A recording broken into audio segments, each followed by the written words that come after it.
ورجعنا لكم بمسلسل جديد. ما تنسوش تعملوا لايك وتشتركوا في القناة.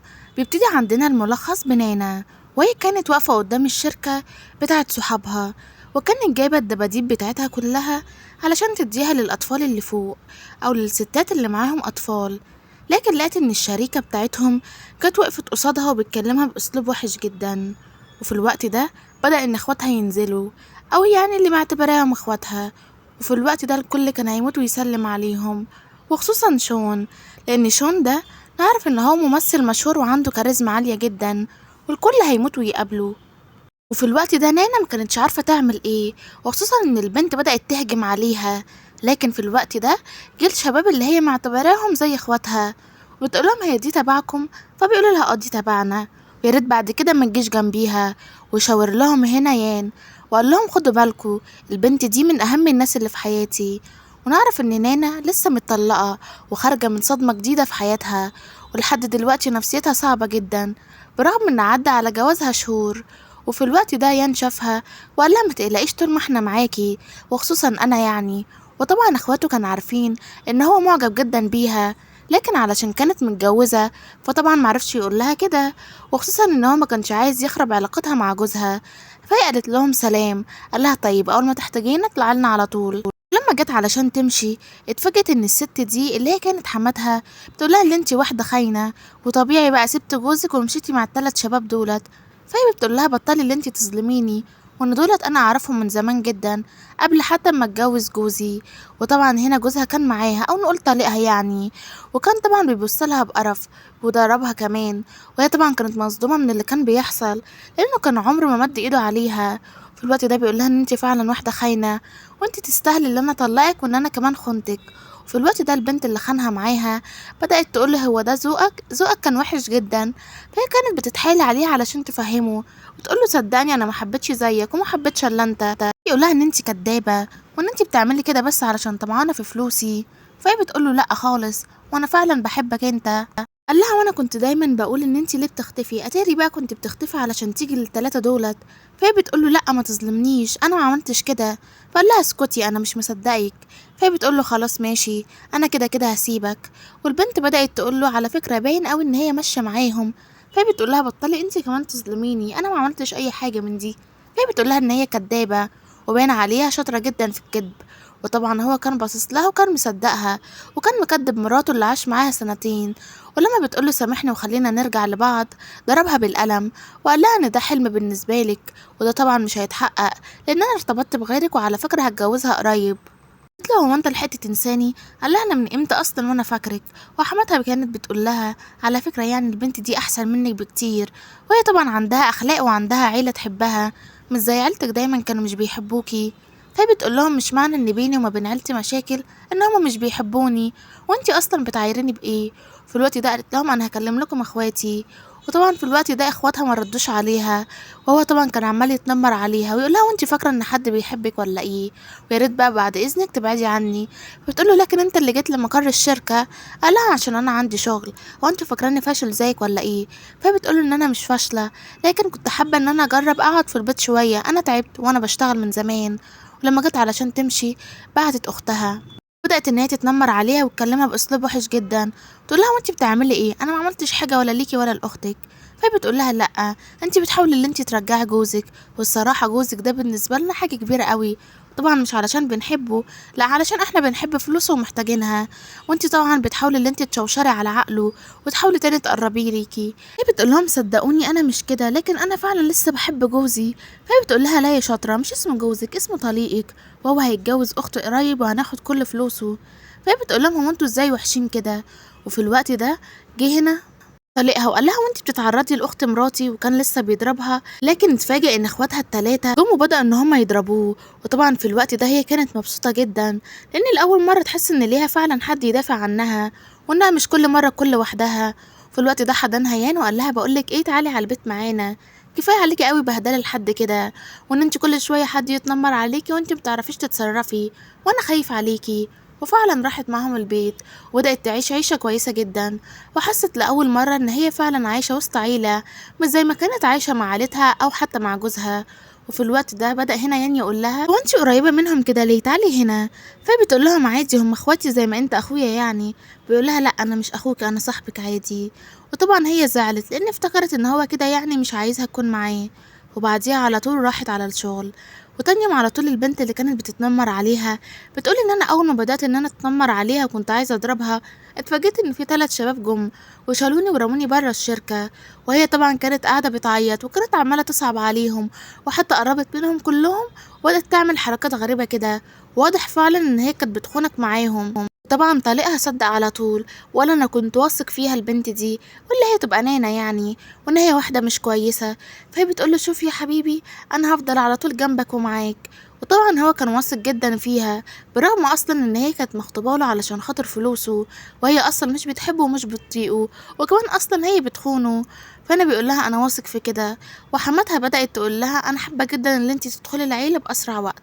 طبعا الاختين فرحوا جدا لان كده خلاص بدأت تتحقق كل امنية ليهم وان هما يخرجوا من دايرة الفقر يوصلوا لدايرة تانية خالص. في الوقت ده نانا كان عندها حفلة.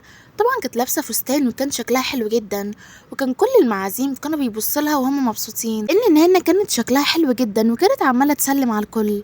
وطبعا جوزها في الوقت ده او نقول طليقها يعني كان معزوم على نفس الحفلة. وبدأ ان هو يتكلم بصوت عالي ويقول ان البنت دي خانتني مع ال3 رجالة دولت. وطبعا حماتها ما كانت عماله تقول ايوه طبعا برغم اصلا ان هي ما شافتش اي حاجه لكن كده كده يعني هتقول على كلام ابنها صح. في الوقت ده اتدخل ابو صحابها وقال لهم خدوا بالكم كويس جدا انتوا بتكلموا مين وان البنت دي انا بعتبرها زي بنتي بالظبط. فيا ريت اللي انتوا تسكتوا وتطلعوا من هنا. بدأ ان هو يقرب ليها ويضربها وكمان بدأ يقرب للراجل ده اللي هو صاحب الشركات ويضربه. وهي كانت عماله تقول له شاطر يا حبيبي كمل الناس دولت شكلهم ما يعرفوش انت مين. فقول لهم على فكره انتوا بتعرفوش انا مين ولا ايه. فقالوا له لا احنا مش عايزين نعرف واصلا اطلع بره يلا. قال لها لا طبعا انا جاي هنا علشان اقابل ال3 اخوات وان دولت يعني اللي هعمل شراكه معاهم. فقالوا له اه انت عايز تقابلهم انت اصلا مش هتشوفهم خالص لان الصفقه اتلغت خلاص. لما شافها قال لها وانت كمان مش مرتاحه ولا مع الشباب الصغيره ولا مع الرجاله الكبيره هو انت مكمله مع كله كده مفيش حد فيهم مريحك. فهي بتقول له ايوه ودولت اصلا عيلتي وانا بحبهم. في الوقت ده قال لها ان انت انسانه خاينه. وطبعا حبيبته اكدت على الكلام فنانا ضربتها بالقلم والبنت التانية ردت لها نفس القلم.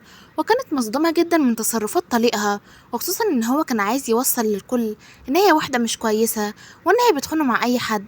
ولكن جه في الوقت ده يان ووراله نفسه عامله ازاي ان هو يضربه ويهينه ويقول الشركة اللي انت فرحان بيها دي من بكرة هتكون مش موجودة. وطبعا نانا لأول مرة تحس ان هي مبسوطة لان فعلا هو اتأذى لان طبعا كان دايما بيأذيها وهي ما كانتش بتعرف تعمل له اي حاجة وطبعا علشان فرق الحجم بينهم. في الوقت ده بدأ يقول لمامته ان انت السبب في كل حاجة وان انتوا اللي كنتوا بتشككوني فيها وباين اهي فعلا ان هي ما عملتش اي حاجة. وطبعا هنا حبيبته بدأت تقلق وقالت لا اذا كان كده بقى لازم ادور على فكرة. في الوقت ده لما كانوا في الحفلة بدأت هنا انها تقول لها وانت قربتي منهم ليه فبتقول لها عادي. وبعديها على طول راحت للي بتعتبرهم اخواتها وتقول لهم ان انا مش مصدقه منه ان يطلع التصرفات دي كلها. فقالوا لها ان احنا كنا من زمان بنقول لك بلاش تتجوزيه وانت كنتي مصممه وبتقولي اللي انت بتحبيه لكن مش مشكله هو كان فتره وانتهت خلاص من حياتك. بدأوا كلها يقولوا لها ما تقلقيش احنا جنبك فعلا وسواء حصل مشكله او لا فدايما تعاللنا واحنا هنا دايما هنعرف نقف جنبك. في الوقت ده حبيبة طليقها كانت غيرانة جدا من اللي كان بيحصل وان هي تبقى اتجوزت ده او مرتبطة بده والبنت التانية عندها 3 شباب مفيش احسن منهم. وفي الوقت ده بتقوله فعلا على فكرة باين جدا ان هي كانت بتخونك من زمان معاهم لان علاقتهم كويسة. وراحت لباباها وكانت بتشكله من نانا ونعرف اصلا ان المشكلة دي او ان البنت دي تبقى اختها لكن مش اختها قوي يعني اختها من باباها بس. وكانت عمالة تقوله ان بنتك بتخون جوزها مع كل الرجالة وان هي واحدة مش كويسة يا ريت بقى تشوف لك حل معاها. اما في الوقت ده نانا كانت بتقول ان هي معجبة جدا بيان وان هي كانت شايفاه ان هو بطلها الخارق اللي طلعها من كل المشاكل ووصلها لبر الامان. فاخوه بيقول لها يعني انت متأكدة فبتقول له ايوه طبعا لكن طبعا انا محروجة اقول له ازاي. قال لها ما تقلقيش مع الوقت هيبان كل حاجة. في الوقت ده يان بدأ ان هو يهتم بيها يحاول يجيب لها شغل كويس ويجيب لها كل حاجة هي عايزاها. طبعا كان بيعملها كويس علشان هي لسه خارجة من علاقة ما كانش فيه أسوأ منها وكانت دايما بتتضرب وكانت دايما بتتهان. في الوقت ده لقت ان باباها بيكلمها يقول لها هو انت ازاي تزعلي اختك وطبعا هي كانت فاكرة ان هو بيكلمها علشان يطمن عليها، لكن كان بيقولها وانت ازاي اذيتيها كده، وازاي كمان عايزة ترجعي لجوزك، هو انت مش خلاص بعدتي؟ فهي بتقوله قولها ما تقلقش، انا مستحيل ارجع لجوزي تاني، ولو هي عايزة تاخده فمبروك عليها، وعلى فكرة انا كنت فاكرة ان انت بتكلمني علشان تطمن عليا. وبعديها على طول جم كلهم علشان يتخانقوا مع بعض ويان اتضرب، وهي كانت زعلانة جدا لما لقيته ان هو متصاب كده وناحية شفايفه في دم. فبتقوله ايه ده، هو انت اتأذيت؟ انا اسفة جدا، انا من ساعة ما دخلت حياتك بوظتها. قال لها يا ريتك كنت بوظتيها من زمان. وهنا طبعا بدأت تحس ان هو معجب بيها. وفي الوقت ده اخو يان الصغير قال لها بقولك انا عايزك في حاجة بره، وغمضي عينك. فهي بتقول له هو في ايه؟ قال لها اخرجي بس. واول ما خرجت بره اتفاجئت ان يان كان عامل لها عيد ميلادها، وكان فاتح الصندوق بتاع العربية او شنطة العربية، وكان جايب لها كل حاجة هي نفسها فيها، من اول الهدايا للورد الكله. وهي طبعا كانت مبسوطة جدا لانها قبل كده عمرها ما حصلت معاها، وان حد حتى احتفل بعيد ميلادها او اهتم بيها، والكل خالص ما كانش شايفها. وهي كانت مبسوطة جدا بعلاقة يان. فطبعا لفت زي اي ست نكدية، وكانت بتقوله بقولك ايه، هو انت مختفي ليه من الصبح وما قلتليش كل سنة وانت طيبة؟ هو بيقول لها ده اللي انت لاحظتيه يعني، مش مفروض تتبسطي؟ قالت له ايوه انا اتبسطت مفيش مشكلة، لكن بقى كنت فين؟ قال لها ان انا كنت في الشغل، وحاولت ان انا انجز كتير علشان اعرف ان انا اقابلك. فهي بتقول له بجد؟ قال لها ايوه. قال لها وانت مش عايزه تقولي لي اي حاجه؟ فهي طبعا سكتت لان هي ما كانتش عارفه تقول ايه، وكانت قلقانه تقول ان هي معجبه بيه يطلع هو يكون شايفها زي اخته مش اكتر، وهو برضو كان كده، كان خايف تكون شايفاه مجرد اخ، وبدأ ان هو يديها الهدايا. وفي الوقت ده بدأت تروح تقعد مع مامتها اللي هي كانت متبنياها، وكانت بتقولها ان انتي بقى خلاص ارتبطتي بحد غني. فهي بتقولها بقولك ايه، مالكيش دعوه بفلوس يان، انا كده كده مش هاخد منه اي حاجه، وانا لو ارتبطت بيه فهرتبط بيه علشان بحبه. فهي بتقولها ان انتي دايما غبيه وفاكره نفسك ان انتي كده بتكوني طيبه، لكن كده بيكون مضحوك عليكي. فهي بتقولها بقولك ايه، اسكتي بقى، وانا كده كده مش هاخد فلوس منه ولا هحسسه ان انا مرتبطه بيه علشان استغله. فمامتها قالت لها ان انتي واحده طيبه وهيضحك عليكي كده كده وهتلاقيه كمان بيخونك. وفي الوقت ده كانت معاه، وبدأت تجيلها مكالمة من مامتها ان هي بتقولها ان هي تعبانة وان هي محتاجة تتنقل في المستشفى. فقال لها ما تقلقيش انا كده كده جاي معاكي. واول ما راحت هناك اتفاجئت طبعا ان الكلام ده كله كذب، وان باباها هو اللي كان مكلمها، وطبعا علشان تيجي وهو بيشوف ان هي بياخد حقها من اختها اللي دايما كانت ظالمها بسببها، وكانت بتقوله اللي انت دايما واخد ان هي احسن مني في كل حاجة، لكن انا اللي احسن منها واذكى منها بمراحل. ولما راحت شافتها رمتها من على السلم. وبعديها بكام يوم كانت رايحة تتأكد اذا هي بقت خلاص عامية ولا لأ، وكانت لابسة ماسك احتياطي، وطبعا علشان لو طلعت بتشوف ما تعرفهاش. في الوقت ده نانا قالت لها وانتي فاكرة الماسك اللي انتي لابساه على وشك ده مش هيخليني اعرفك يعني؟ انا اعرفك اصلا من غير اي حاجة.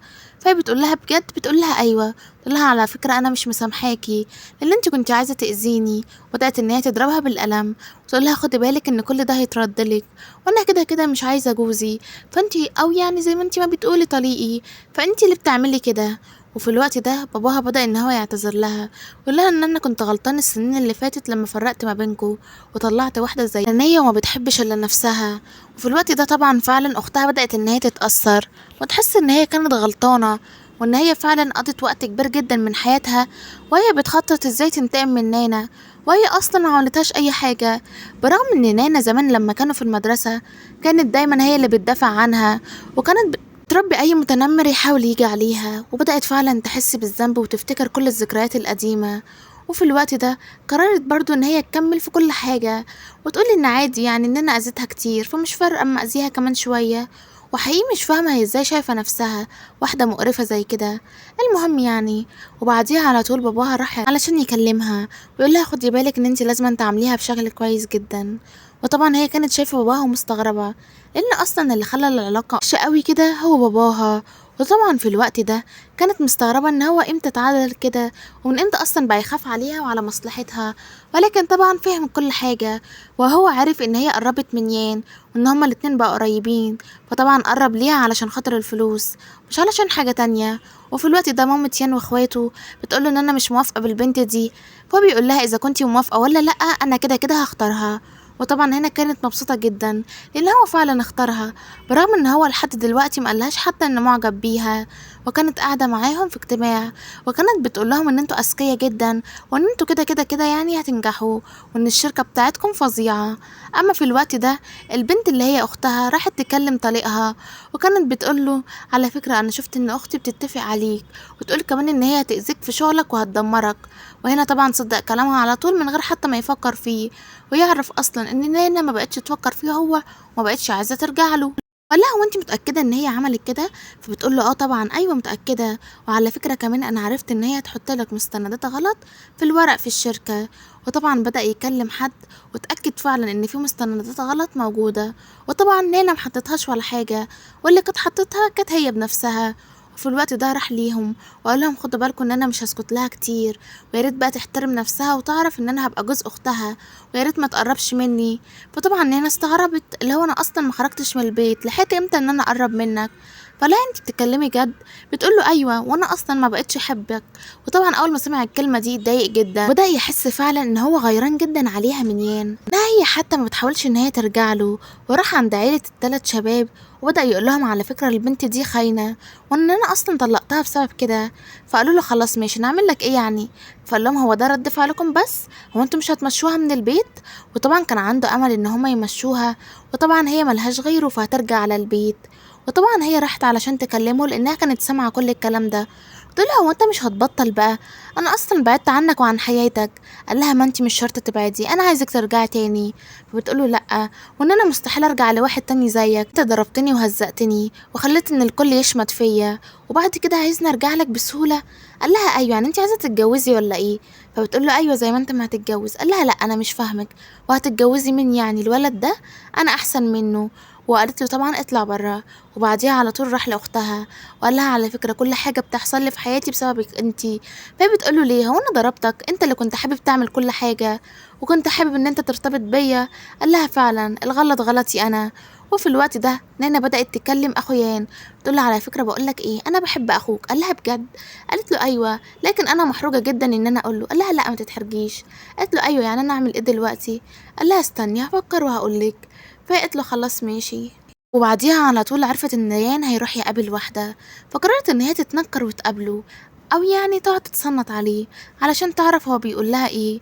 ولما قام علشان يدخل الحمام راحت على طول قعدت مع البنت وقالت لها على فكرة ده يبقى جوزي، وان هو اصلا سايبني بقاله سنين وانا مخلفة منه عيال، وحتى مش بيصرف علينا. اصلا هو كان بيقابل الست دي علشان هو كان عايز يفتح ملجأ.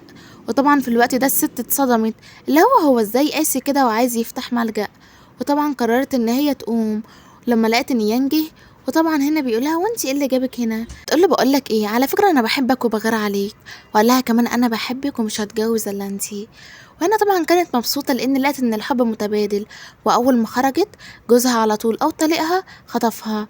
وفي الوقت ده يان كان شايفهم وجري وراهم بالعربيه علشان يلحقها، وقال لي انت لو فاكر اللي انت هتوصل لها يبقى انت اصلا بتحلم. واعتدى عليه بسكينة، وطبعا كان عايز يموته. وفي الوقت ده كمان كان معتدي على نانا نفس الشكل، وطبعا كانت تعبانة جدا. وجي حد نقلهم هما الاتنين على المستشفى، وأول ما صحي كانت بتسأل عليه وراحت له فعلا وقال لها تقبلي تتجوزيني؟ فقالت له أيوة. وطبعا طليقها واختها اتسجنوا لأن هما كانوا مشتركين في الخطة دي سوا. وينتهي المسلسل لحد كده، وما تنسوش تعملوا لايك وتشتركوا في القناة علشان يوصل لكم كل مسلسل جديد.